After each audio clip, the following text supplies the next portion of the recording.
Cadê meu celular? Eu vou ligar pro 80. Cadê meu celular? Eu vou lá.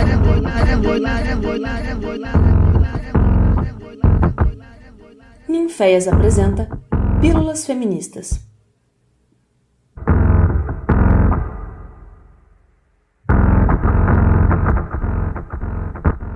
Olá, pessoas lindas, tudo bem? Este é o podcast Pílulas Feministas e para quem não me conhece, sou Massinha Baobá e hoje não estou só. Neste episódio temos a Orquestra Filarmônica do Núcleo de Investigação Feministas, composto por quase todas as integrantes: Keila Cis, Carol Moraes, Júlia Oliva, Jaqueline Analho, Nina Caetano e eu, unidas em uma só nota, na luta pela descriminalização do aborto.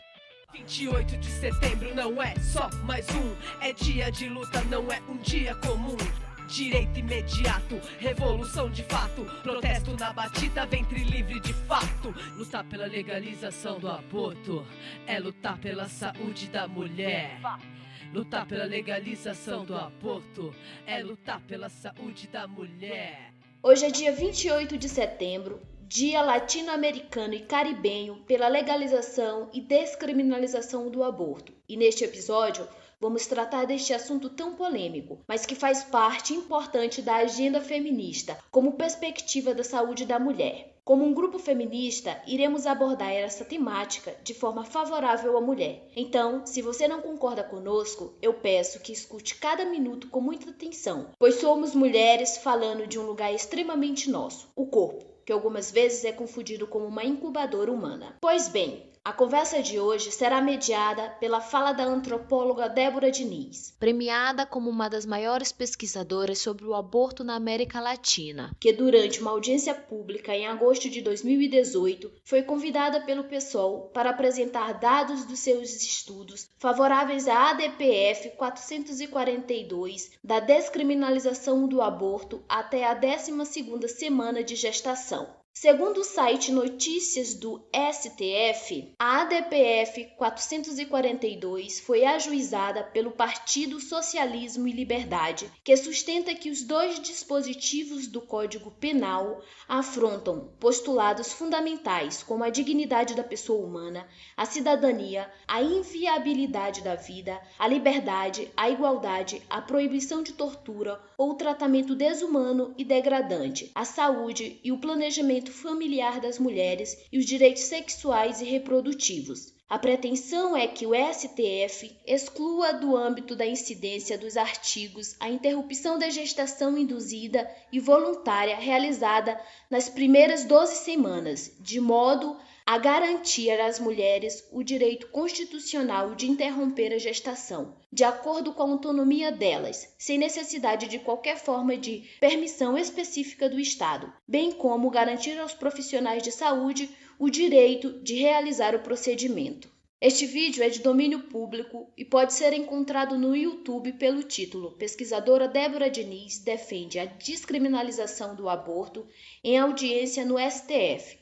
Nesta conversa, nós abordaremos determinadas questões seguidas das problemáticas apresentadas por Débora Diniz ao Senado. Assim sendo, abordaremos o racismo como fator fundamental na criminalização do aborto, falaremos também sobre a responsabilidade pela concepção e a responsabilidade parental, abordaremos a culpabilização da mulher que decide abortar e quais são os deveres do Estado diante desta decisão. Discorreremos sobre as concepções religiosas e moralistas em relação à saúde pública em um país cujas leis deveriam ser laicas. Falaremos sobre a legalização do aborto e a hipocrisia em torno da sua criminalização. Conversaremos a respeito de como a educação sexual contribui na diminuição da gravidez e, consequentemente, nos números de aborto. E, para finalizar, apresentaremos os dados estatísticos da Pesquisa Nacional do Aborto de 2016 de Débora Diniz. Você já deve ter se deparado com essa notícia. Uma criança de 10 anos anos grávida. A gestação, como se sabe, foi fruto da violação do seu corpo e da sua sexualidade. Os abusos começaram aos 6 anos de idade. Depois de 4 anos de violência perpetuada pelo seu tio, ela ficou grávida. Nós estamos falando de uma menina que representa talvez a menina comum brasileira, a menina comum brasileira mais vulnerável, né? Uma menina negra, uma menina de 10 anos,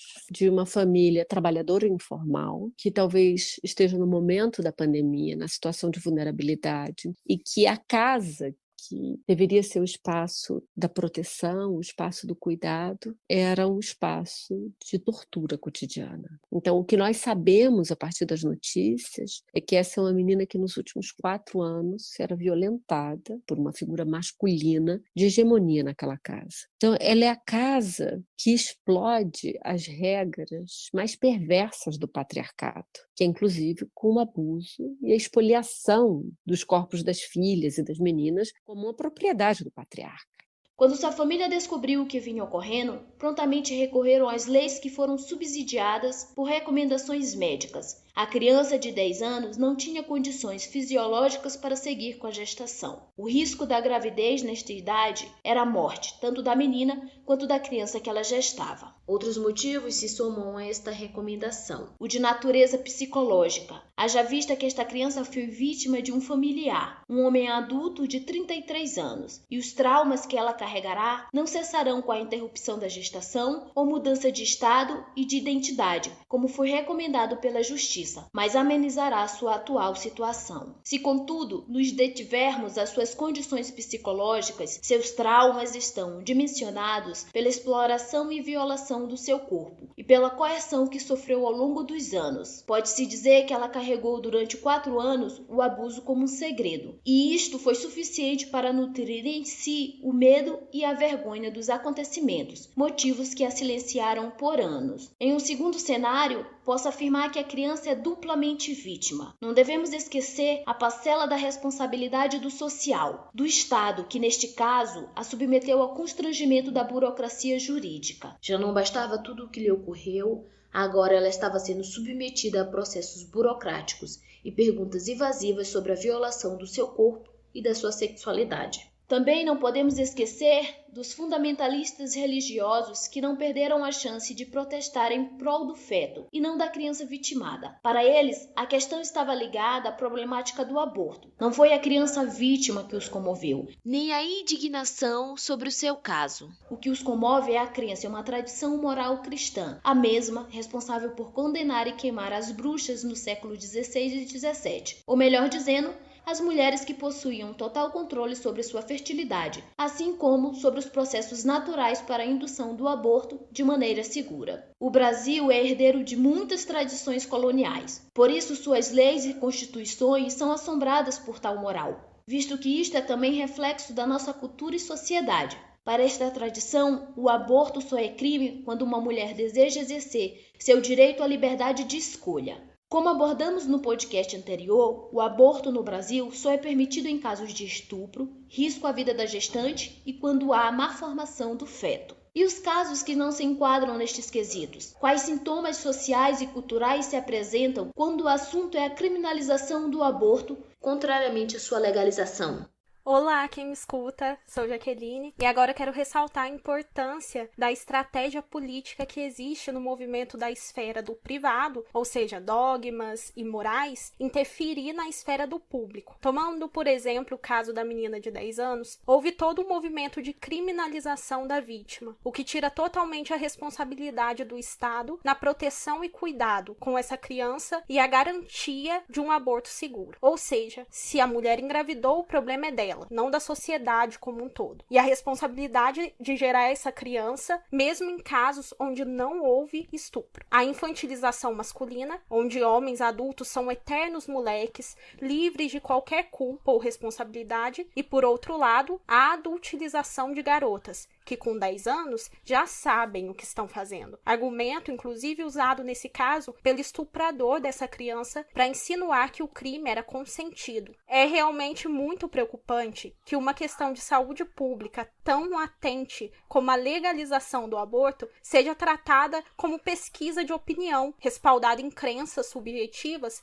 num Estado que, por lei, deveria ser laico. E por isso eu vou tentar responder 2 perguntas muito rápidas e objetivas. A primeira é parte da controvérsia que acompanhou essa manhã sobre o que significa e o que deve significar ciência confiável para que essa corte decida a DPF 442. Aquilo que o direito costuma chamar de empiria. A minha primeira afirmação é que nem tudo vale. Os dados não estão aí e eles não falam por si mesmos, ao contrário do que foi dito antes de mim. E a segunda pergunta é qual a magnitude do aborto no Brasil, e vou aproveitar e explicar algumas das dúvidas que foram apresentadas por professores nesta manhã sobre questões metodológicas do estudo. Então, não basta se apresentar aqui como cientista ou mesmo ter um título de doutorado para ser confiável a um debate sobre algo da tamanha importância que é a criminalização do aborto no Brasil. Há regras do jogo que devem ser respeitadas antes de se solucionar uma controvérsia constitucional como essa. Ainda mais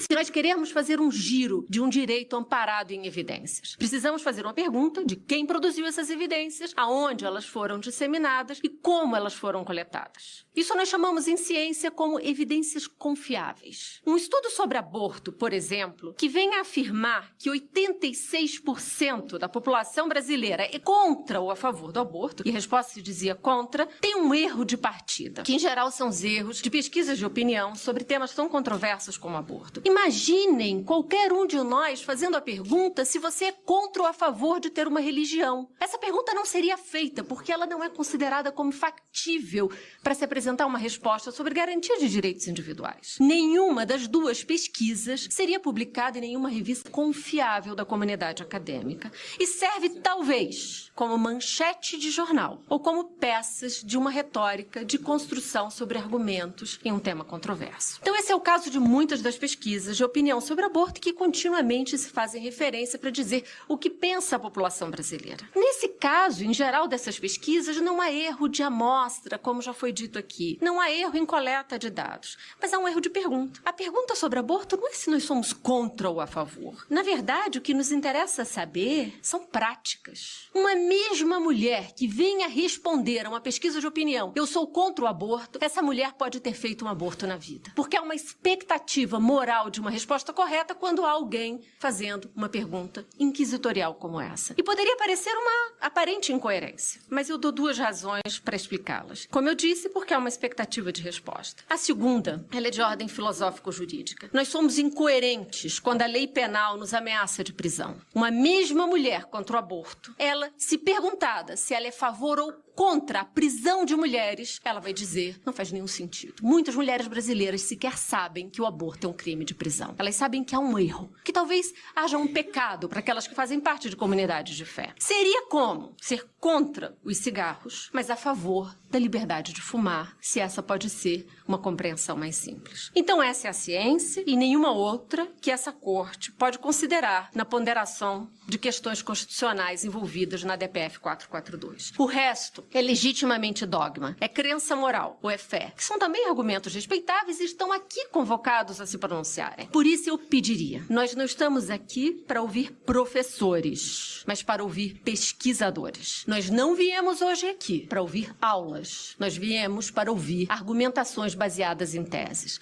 Nós viemos para ouvir autores originais. E o sistema brasileiro tem um sistema que se chama Lattes, de publicidade dos nossos currículos. Eu gostaria de ouvir cientistas que tenham publicações originais sobre essa matéria. E eu passo a apresentar o que foi descrito, e é descrito, como a principal pesquisa sobre o impacto da magnitude do aborto clandestino no Brasil. Primeiramente, eu sou a Keila. Oi, gente. E eu queria dizer que eu acho muito importante esta fala da Débora, porque é necessário que a gente entenda que a gente não está falando de um lugar de senso comum, nem mesmo de achismo. Uma pesquisa desta magnitude premiada significa que pessoas doaram muito do seu tempo pesquisando, fazendo comparações, colhendo e analisando dados, para ter conteúdo, argumento, para ser um especialista no assunto e nos dizer como proceder diante desta situação. Se vocês pesquisarem no Google sobre o que é e qual a importância da pesquisa científica, encontrarão esse parágrafo que eu vou ler para vocês aqui. Pesquisas científicas têm um grande valor para a sociedade. Através delas, descobrimos curas para doenças, desenvolvemos tecnologias novas que ajudam no crescimento do país, auxiliam a solucionar problemas que prejudicam a população e contribuímos na melhor qualidade de vida da sociedade. É para isso e por isso que temos especialistas em diversos campos.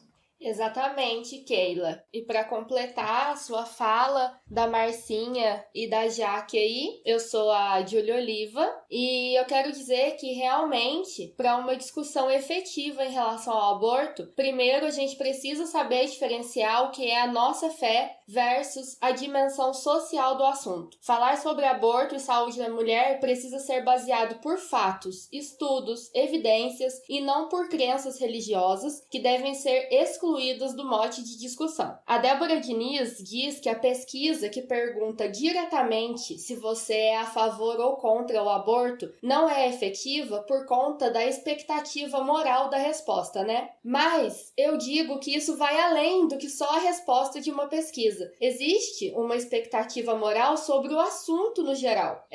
O que a gente percebe com frequência quando se fala sobre o aborto é que, como a Marcinha mencionou, nós vivemos num país de tradições coloniais e cristãs. Então existe uma expectativa moral sobre a opinião quando é um assunto desse tipo, e muitas vezes as pessoas seguem pelo caminho de serem contra, sem questionar, sem se informar corretamente, só porque existe um senso comum que diz: seja contra o aborto, pois isso é o esperado numa sociedade cristã e conservadora para que você seja bem visto moralmente. Mas aí vem a contradição, também citada pela Débora, porque essa expectativa moral é diferente da realidade social, racial e econômica das mulheres. Eu quero lembrar Ingriane Barbosa. Ela foi a mais recente que nós vimos o rosto. Ela é uma jovem mulher negra, trabalhadora doméstica do interior do Rio de Janeiro. Ela morreu com um talo de mamona no útero. É mãe de 3 filhos e, ao que se sabe, já tinha feito um aborto. Se assim foi, se essa história é verdadeira, nós perdemos, como Estado, uma oportunidade de prevenir o segundo aborto e certamente de ter Ingriane viva. É na rota crítica de cuidados a uma mulher que faz aborto que podemos e devemos apresentar medidas de prevenção. Investigamos se ela sofre violência. Por que o método que ela faz uso falhou? O que pode ser feito para melhor protegê-la à saúde? É a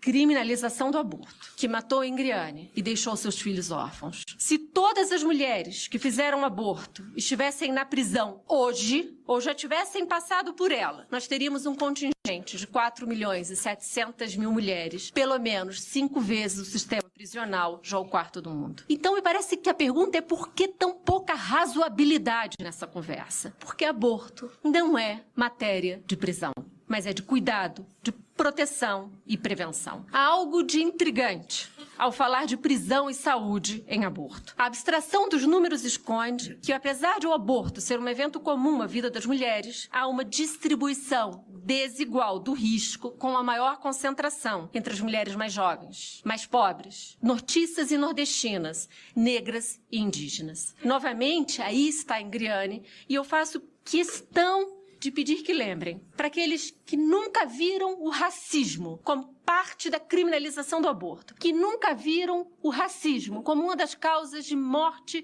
morbidade materna, que guardem a foto de Ingriane, recolham um talo de mamona e façam um porta-retrato na sua casa. Porque a partir daí, nunca mais vão esquecer Como eu não consigo esquecer a foto de Ingriane. Não são as mulheres dessa sala de audiências as que correm o risco de morte ou de prisão. Nem as mulheres dos homens bem-intencionados que vieram aqui falar em nome da vida ou em nome da dignidade das mulheres. São aquelas mulheres que enfrentam o aborto como uma desproteção integral do Estado brasileiro aos seus direitos fundamentais. Quanto maior a escolaridade da mulher, menor a taxa de abortos, que é um indicativo de como renda e informação são instrumentos eficientes para prevenir o aborto e a gravidade das suas consequências na clandestinidade. Essa distribuição desigual de risco que a Débora aponta já nos acompanha há muitos anos e não vê o racismo como um fator fundamental para a não descriminalização do aborto é preguiça de pensar. Porque a mão de obra barata neste país ainda é negra. Nós somos a carne mais barata do mercado. O aborto das mulheres negras escravizadas não era somente para livrar seus filhos do cativeiro e violência. Era também uma renúncia e não repor a mão de obra escravizada. Muitas mulheres negras que foram abusadas sabiam o destino dos seus filhos e filhas. As ações de recusa das mulheres escravizadas em parir filhos frutos da violência sexual e a recusa em parir uma criança cuja vida seria relegada ao mesmo destino que elas foram medidas de resistência ao sistema escravista, onde a mulher negra já morria e resistia. As mulheres negras, gente, morrem 3 a 4 vezes mais que as brancas. A diferença é basicamente por conta do racismo institucional. O racismo institucional é qualquer sistema de desigualdade que se baseia em raça, que pode ocorrer em instituições como órgãos públicos, governamentais, corporações empresariais privadas e universidade. A população negra não tem acesso aos serviços e, quando tem, são de má qualidade. É lá na vila, na favela, que estão os piores serviços, ou até nem tem. Com base no feminismo negro, usamos a teoria do feminismo interseccional para explicar as vivências singulares com os cruzamentos das opressões de raça, gênero, classe e outras opressões. É essencial que, ao discutir aborto e direitos reprodutivos, interseccionalizemos a discussão, porque a mulher branca, com condições financeiras, podem ir a clínicas fora do país, ou têm acesso a médicos de família, ou podem optar por clínicas clandestinas que podem oferecer todo o cuidado, aqui mesmo dentro desse país. Pois apesar de ser ilegal, as mulheres não deixam de fazer e os médicos não deixam de realizar o procedimento. A questão está em quem está morrendo. A interseccionalização pede agora que pensemos na mulher pobre que não tem acesso a nenhuma das opções de aborto seguro que eu falei. Agora esta mulher pobre também é preta e sofre com racismo institucional. É assim, gente, que a Ingriane Barbosa morreu com um talo de mamona no útero. Também é assim que uma criança, sabemos ser economicamente desfavorecida, acabou grávida, com 10 anos, após ser abusada por 4 anos.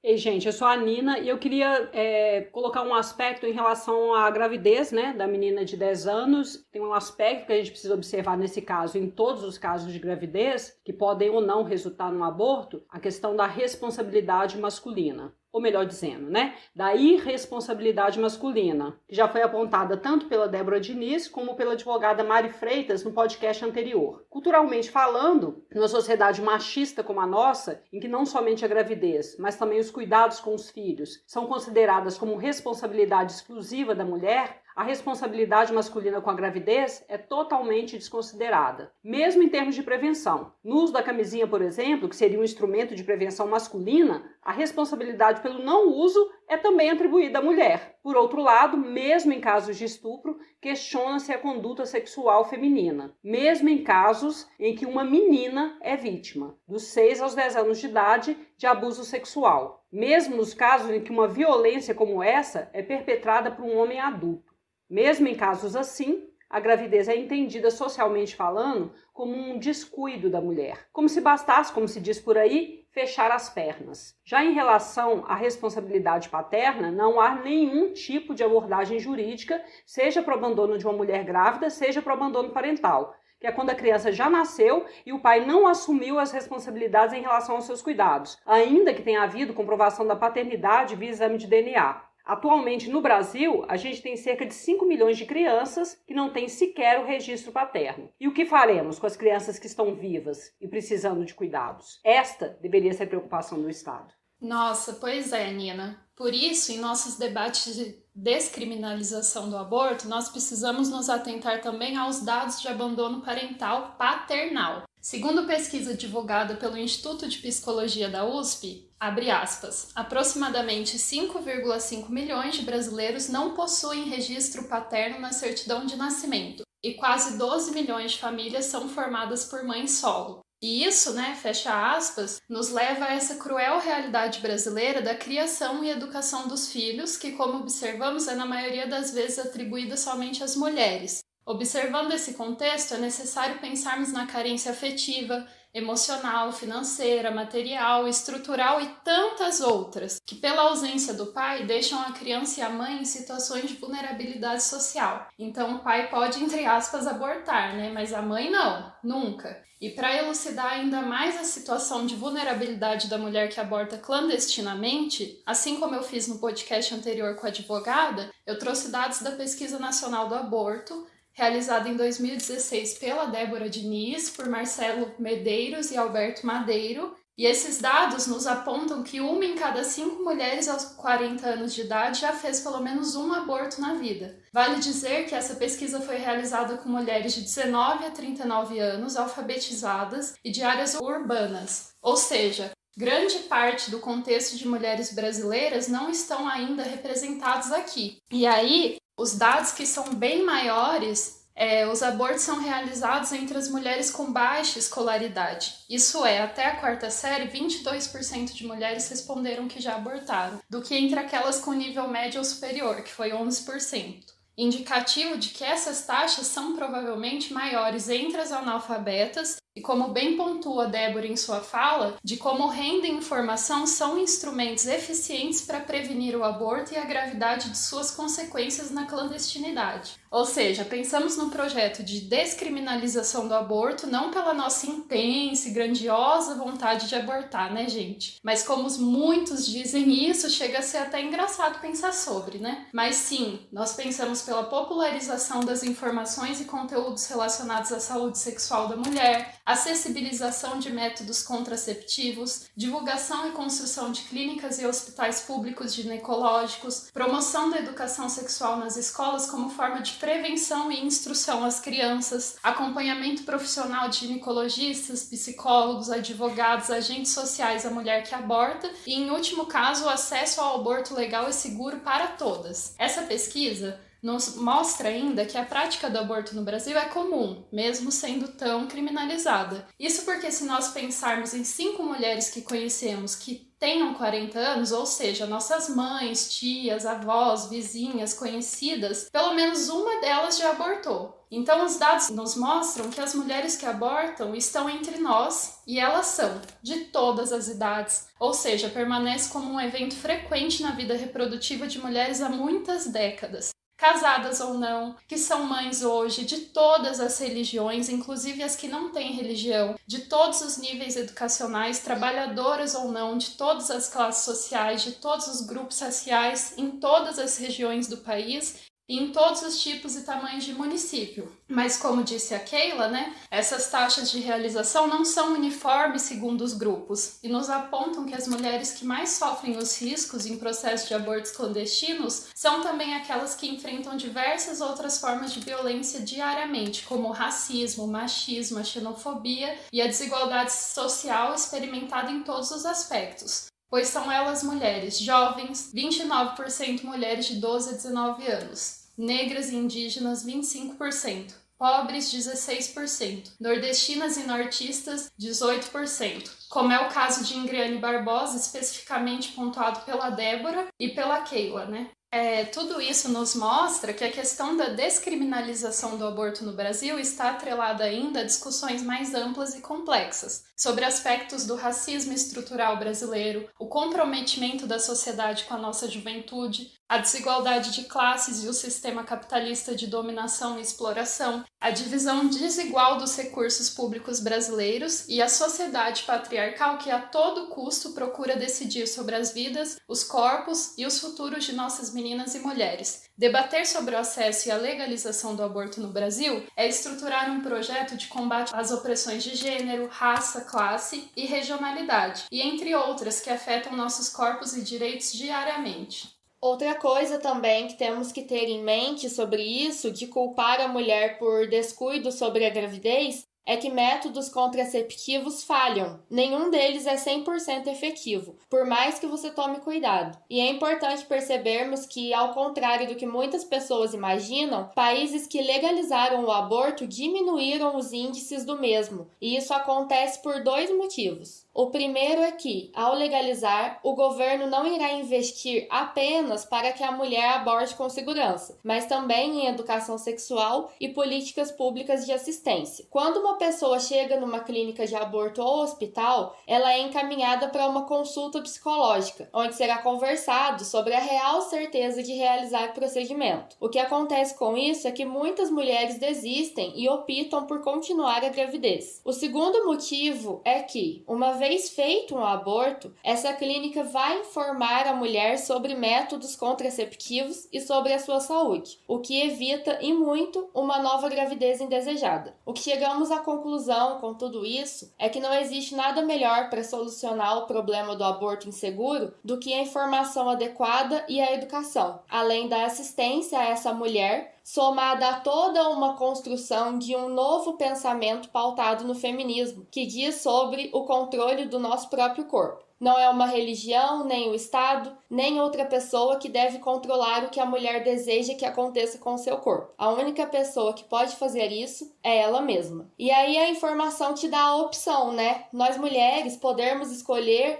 é o que está em jogo. Ninguém aqui quer obrigar uma mulher a abortar ou não, mesmo que essa gravidez seja de um estupro, por exemplo. A Débora Diniz fala sobre isso. Mas se ela quiser levar a gravidez adiante, é porque ela teve informação sobre, teve a opção de abortar seguramente e mesmo assim resolveu escolher não fazer. É isso mesmo, Carol e Júlia. A ênfase que a Débora Diniz faz sobre o aborto ser visto como matéria de cuidado e prevenção se estrutura na ideia que este acontece mesmo sem sua legalização, mas a distribuição de risco é desigual. Uma mulher branca, sulista ou sudestina tem mais chances de sobreviver a um procedimento de aborto clandestino. Os motivos são diversos. A exemplo, como aquele já apontou, pagar pelo acompanhamento médico após o procedimento, ter acesso às redes privadas de saúde, somando-se à capitalização do silêncio da equipe médica diante do procedimento de aborto que foi realizado. Daí se vê como o acesso a esses benefícios é desigual, na medida que nem todo mundo tem dinheiro para fazer o aborto seguro nas clínicas clandestinas. Podemos pensar também que nos espaços públicos de saúde, a questão do aborto é tratada pela criminalização moral e jurídica, e a burocracia sobre os fatos é inquisitória. Que mulher quer passar por isso se, diante da constatação da sua realidade e condições, ela tomou a decisão que melhor lhe fez jus para este momento? E temos que falar do imaginário criado pelas pessoas brancas, ricas, sulistas e sudestinos, sobre as mulheres jovens, pretas, pobres ou famílias nortistas e nordestinas. Quem aqui já ouviu ou até mesmo repetiu várias vezes que pobre transa que nem coelho, ou que pobre tem muito filho e os motivos é a falta de TV em casa? Essas frases são repetidas como piadas, mas são cruéis, visto que mascaramos os fatos históricos, sociais e culturais por trás deles, o da desigualdade social brasileira. E sobre isso, a Débora Diniz apresenta um fato importante. O problema do aborto poderia ser tratado por outras perspectivas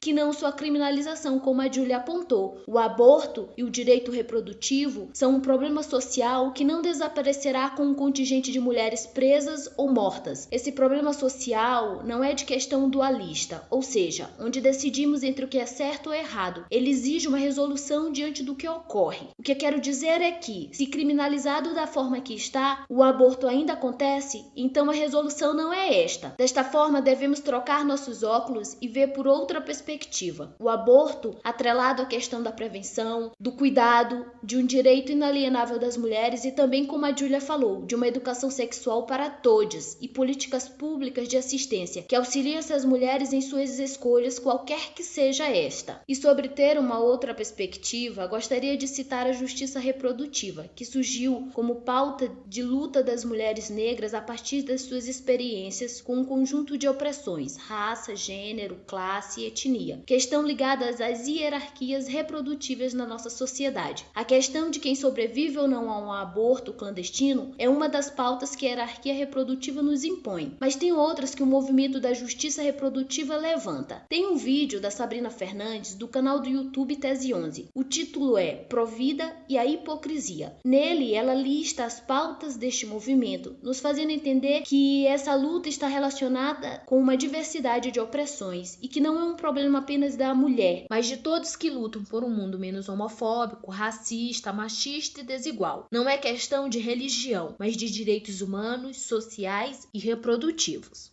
Mas o que é justiça reprodutiva? O enfoque da justiça reprodutiva, ou JR para simplificar, é uma baita contribuição do feminismo negro, principalmente a fomentar debates sobre desigualdade racial e social ao acesso a direitos reprodutivos. Ela traz um foco interseccional e mostra que essa luta passa por vários eixos que vão além da interrupção voluntária da gravidez. A JR faz a gente pensar até mesmo sobre o uso do entendimento de escolha. Garante que a autonomia das mulheres seja preservada tanto para aquelas que escolhem ter filhos ou que escolhem não ter filhos, e que nenhuma mulher seja mais ou menos valorizada por essa escolha. A JR vai colocar que se uma mulher escolhe ter uma criança e criá-la também, ela vai precisar de apoio estrutural para isso. Isso quebra a narrativa de que a reprodução social é um dever somente das mulheres e estabelece que não haja penalização por gênero, raça e classe, além de outros, por se reproduzir. Na justiça reprodutiva, a gente também vai lidar com a perda de direitos reprodutivos de pessoas encarceradas e a desumanização da maternidade nesses espaços. Também a questão da violência obstétrica, a remoção de crianças de seus lares pelo Estado de forma arbitrária e a própria definição cis-heteronormativa da família nuclear. A justiça reprodutiva vai até nos lembrar de que ainda não há atendimento ginecológico adequado para pessoas trans no Brasil e que a educação sexual é um fator primário na discussão sobre gravidez. Passando aí sobre quem tem responsabilidade sobre o anticoncepcional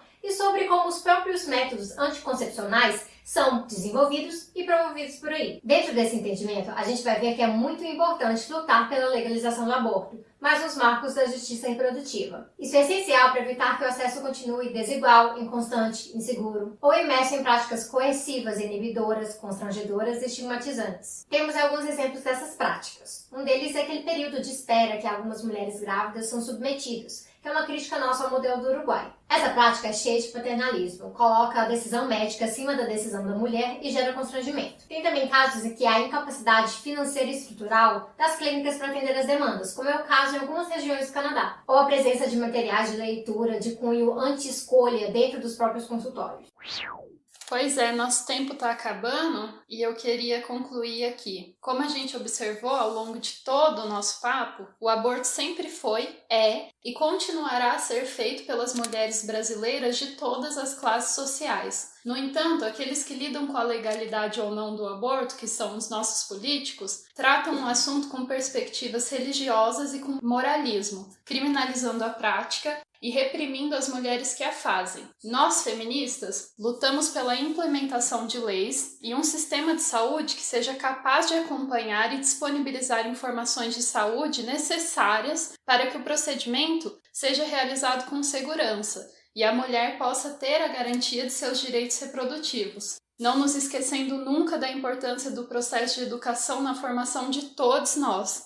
Acreditamos ainda na importância da realização de debates sobre educação sexual, gênero, raça, classe, direitos humanos e saúde pública nas escolas brasileiras. Esperamos que com esse papo, você que está nos ouvindo possa refletir e compartilhar as perspectivas feministas sobre a legalização e descriminalização do aborto e o acesso aos direitos reprodutivos das mulheres. Por hoje ficamos por aqui e agradecemos imensamente a sua escuta e atenção. E se você quiser nos ajudar, compartilhe esse podcast com seus amigos, conhecidos, familiares, vizinhos, todos. Nos siga em nossas redes sociais e fique em casa, se puder, com os ouvidos atentos. Uma beija roxa feminista pra vocês e até mais!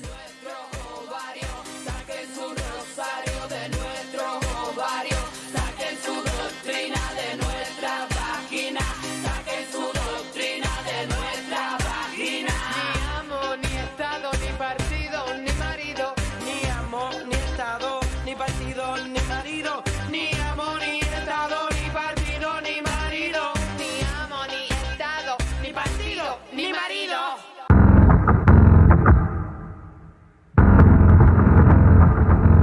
Essa foi mais uma produção do Ninféias, Núcleo de Investigações Feministas, com o apoio da Pró-Reitoria de Extensão da Universidade Federal de Ouro Preto.